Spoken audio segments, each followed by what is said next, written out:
When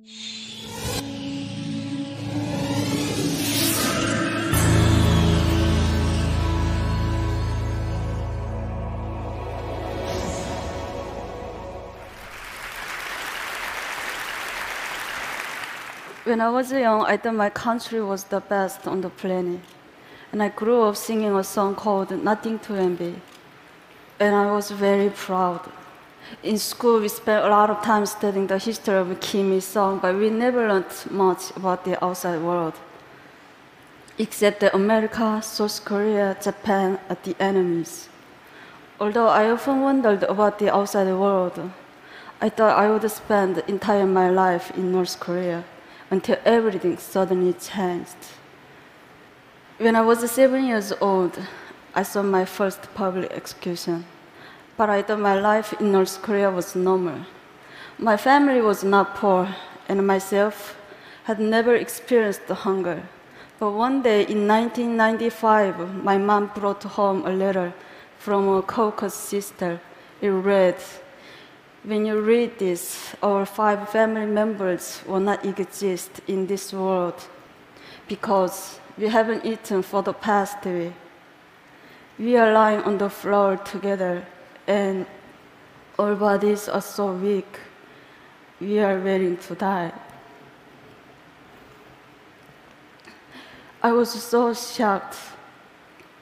This was the first time I heard that people in my country were suffering. Soon after, when I was walking past the train station, I saw something terrible that still can't erase from my memory.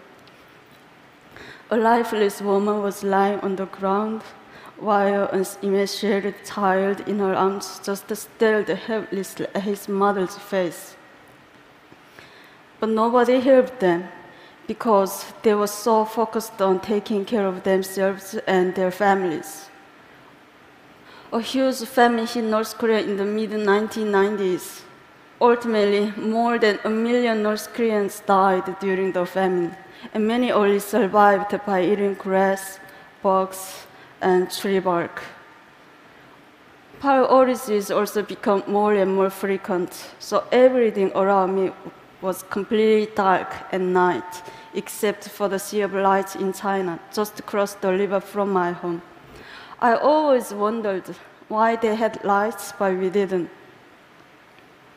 This is a satellite picture showing North Korea at night compared to neighbors.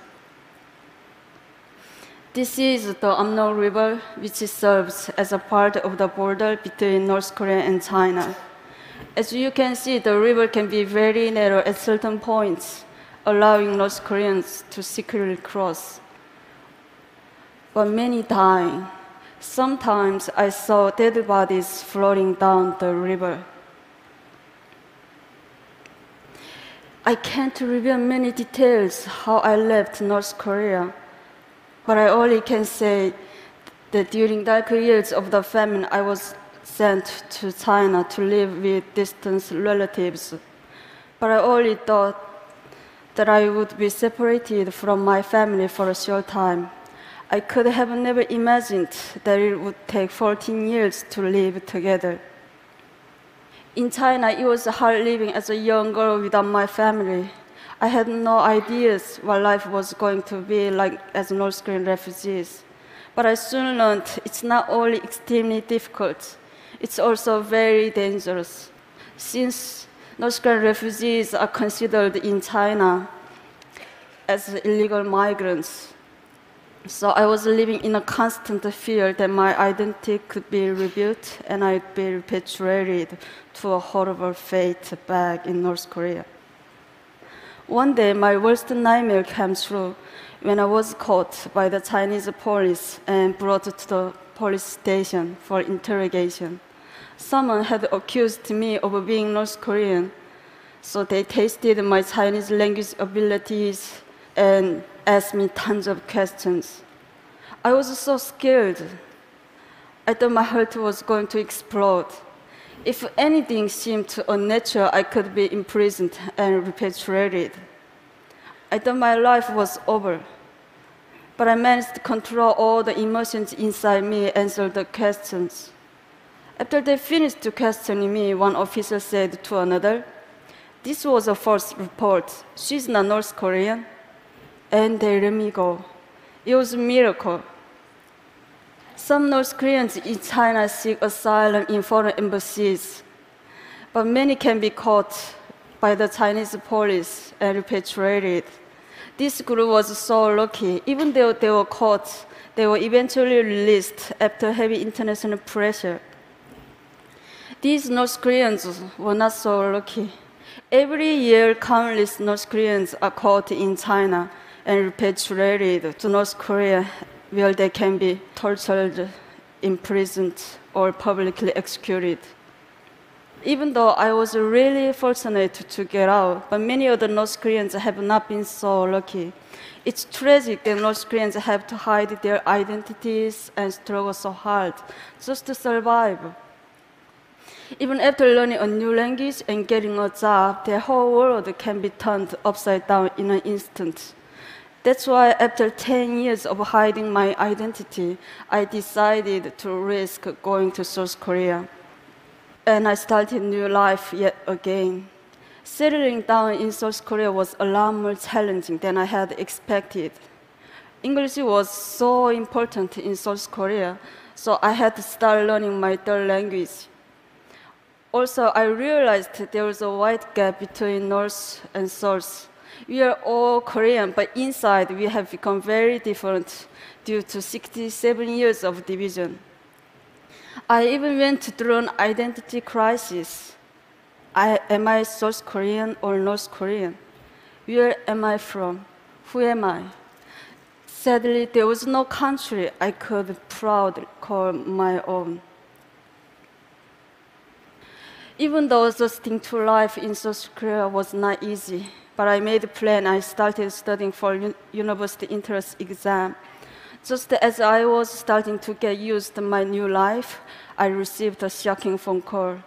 The North Korean authorities intercepted some money that I sent to my family, and as a punishment, my family was going to be forcibly removed to a desolate location in the countryside. They had to get out quickly. So I started planning how to help them escape. North Koreans have to travel incredible distances on the path to freedom. It's almost impossible to cross the border between North Korea and South Korea.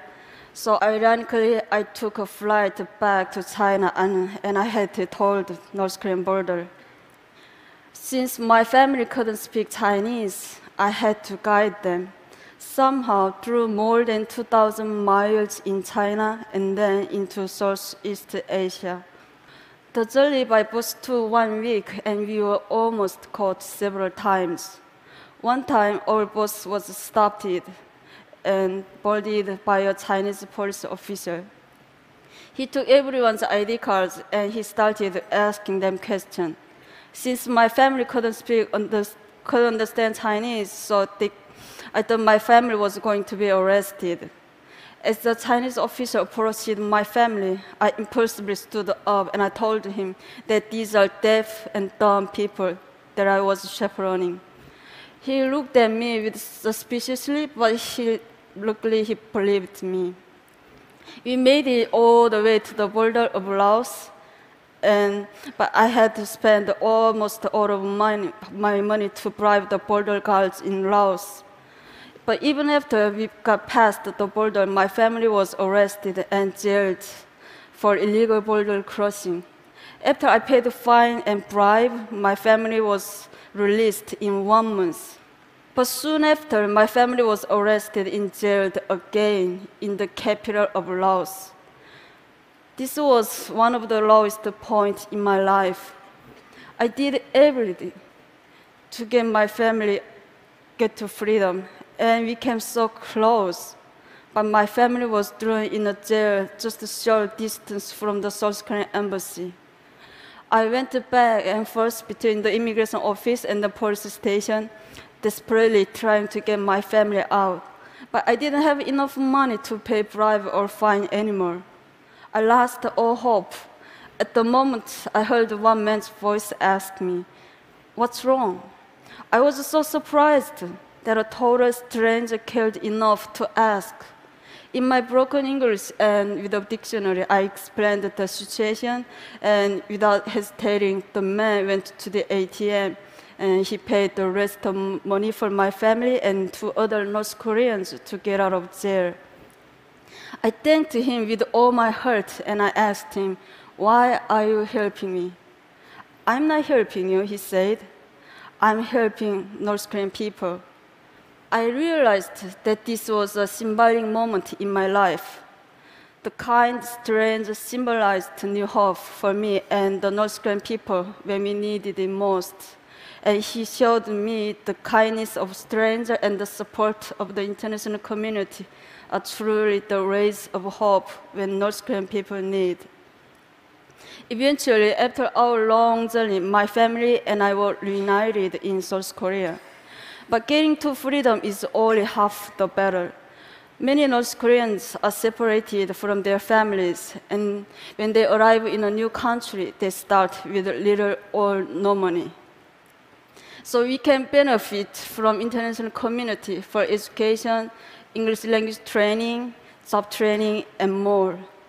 We can also act as a bridge between the people inside North Korea and the outside world, because many of us stay in contact with family members still inside, and we send information and money that is helping to change North Korea from inside.